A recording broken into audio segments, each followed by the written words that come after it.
The satanic club Real Madrid have picked up their latest victim. They've done this to PSG, Bayern, Chelsea, Man City, Barcelona, and now they've done it to Dortmund. They've done it to everyone. Even when Dortmund went 2-0 up, you were still not comfortable. You were still not sure because you knew this is Real Madrid. Anything can happen. And they turned it around in a matter of minutes. Vinicius Jr. was excellent, got a hat-trick. What an amazing performance by Vinicius Jr. He was world-class on that field. Every time he got the ball, he had extreme confidence and he was willing to tear up the left-hand side of that midfield. And that's what he did. And obviously, the natural conversation is, does he deserve his Ballon Dor? We know that the journalists have basically told us, and they've spoiled it for years now, that they usually tell us who the winner of Ballon Dor is every single year before the actual event. And it looks like Vinicius Jr. has already been informed that he's won it. And he's won it over Rodri. Now, do I think Vinicius Jr. deserves to win it? I think, yes, he deserves to be in the top two. If he wins it, he deserves to win it. If Rodri wins it, he deserves to win it as well. But I just think that it's getting confusing in us trying to understand the criteria, because we were always told that performing internationally was the main thing in a major international competition. Yeah, so when there's a year of the Euros, the World Cup, for example, Copa America, when you perform in those tournaments, that usually gives you the nod. We know that's how Messi won it for winning the Copa America twice. We know that's how Messi won it also for winning the World Cup over any club achievement. Haaland won a treble, but a World Cup was superior. And that's how we've always understood it to be. Ronaldo missed out because Modric took Croatia to the final and won player of the tournament at the World Cup. So we've always understood that international performances do carry you to higher places or to the eventual trophy. We know Jorginho finished third in the Ballon d'Or for basically almost doing nothing spectacular individually, but because he won the Euros as well as the Champions League that season. So it's always been like that international trophies carry you. So in this case, if that's not happening because Vinicius Jr. is not showing up for Brazil the way that he shows up for Real Madrid, we know this because even Ronaldinho and Ronaldo said they'd rather not watch this Brazil side anymore because there's a lack of effort and talent and delivering on that stage. So yeah, to me, it's just a little bit confusing because we were always told that performing internationally would grant you the trophy, and Rodri did that with Spain and they won the Euro. So I don't know, and the Nations League as well, and Rodri was player of the tournament in both. I don't know, and he never lost a single league game, never lost a single Champions League game, although they were knocked out by Real Madrid on penalties. He only lost one game the whole year, Rodri, and that was the FA Cup final. And it's simple: if there's no Rodri in City, City don't win the Premier League. If there's no Rodri in Spain, Spain don't win the Euro. So for me, very crucial. But the satanic team came back. They turned the game around, of course.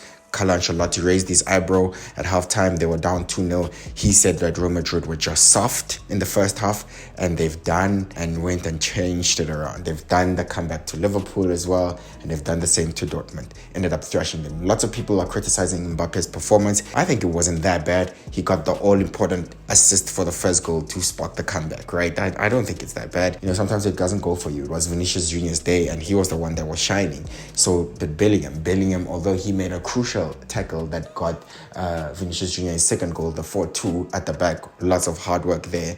I just don't think he was that effective, but it doesn't mean that, he's that terrible. Real Madrid won the game and they had to deliver, elsewhere. But Dortmund were amazing in that first half. Dortmund were absolutely great in that first half. Nuri Sahin made the change, a defensive change. It was always said that attacking is the best form of defense. And Nuri Sahin did the exact opposite. At 2-0, he made a defensive change. Took off an attacker who actually scored, brought on an extra defender and went defensive, and it was pretty early on, even before the 60th minute, 30 minutes to go. And I just don't think that was maybe the right decision. I think he should have left the attacking threat and maybe could have possibly gotten another goal, which would have maybe helped Dortmund survive, simply because we know Real Madrid's defense has been shaky. But Nuri Sahin, guys, is coaching. Nuri Sahin is the coach. How old are we getting?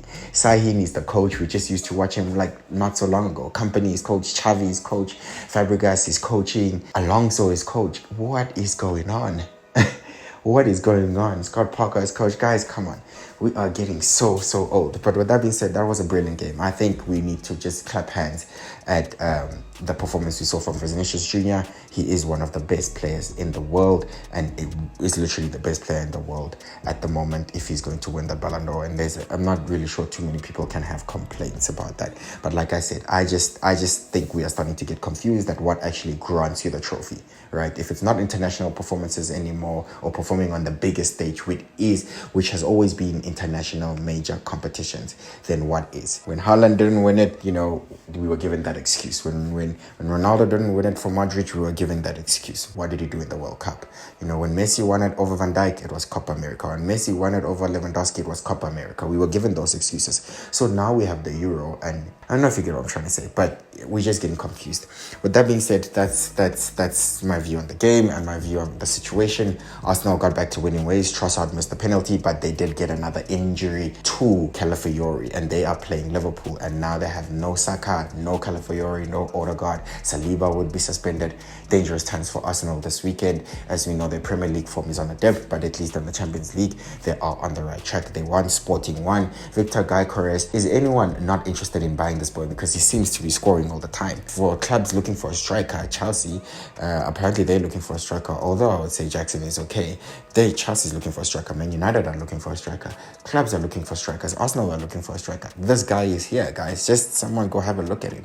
Besides that, Aston Villa and Unai Emery are top of the Champions League table. 3 games, 3 wins, 3 clean sheets. Impressive. Not only that, they did beat Bayern. You're right. So it is pretty impressive. So I don't care what you say. Unai Emery is cooking. He's one of the best managers in the world. Champions League is looking maybe interesting. Real Madrid obviously recover from their previous disappointing result the previous week, but it's back on track now for Real Madrid. With that being said, I'll be back with a big game. Bayern and Barcelona. Again, it's Spain versus Germany, the 2 biggest teams in Spain, arguably against the 2 biggest teams in Germany, going up against each other. Spain has already won, and Real Madrid were home, and now we will be off to the Camp Nou, and it will be a huge game as Hansi Flick takes on his former side. With that being said, that's my video. Please subscribe. I hope you enjoyed it. Please tell me what you think, your view on Vinicius Jr. and Rodri for Ballon Dor, and just maybe other general comments. Please subscribe. I'll see you in the next one. Bye-bye.